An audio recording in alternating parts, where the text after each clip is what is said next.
David thought it was just another normal day. He had no idea that before midnight, he would be secretly watching his own funeral. But when he looked through his window that night, his blood ran cold. Hundreds of people were mourning his death. A coffin bearing his name stood in the middle of the crowd, and beside it stood a man who looked exactly like him. There was a young mechanic named David who was known by everyone for being honest and hardworking. One evening, David received a strange phone call from an unknown number. The caller said, "If you want to know who has been secretly watching you for years, come to the old warehouse at midnight." Before David could ask another question, the call suddenly ended.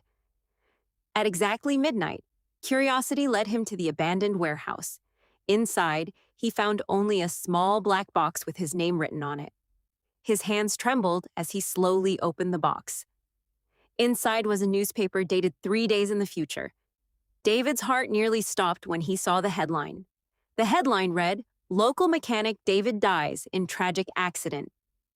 Even more terrifying was the photograph beside the article. It was a picture of David wearing the exact clothes he had on that night. Thinking it was a prank, David threw the newspaper away and went home.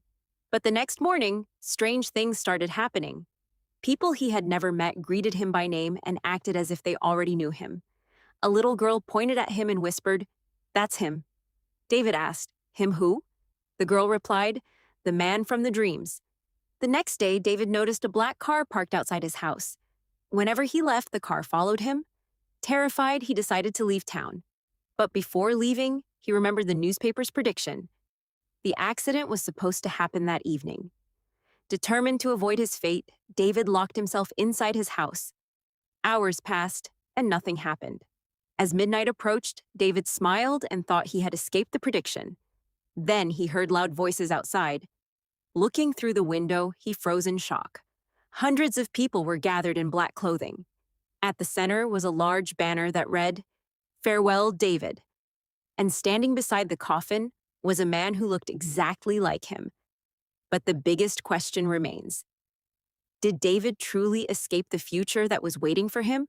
Or was this mysterious funeral only the beginning of something far more terrifying?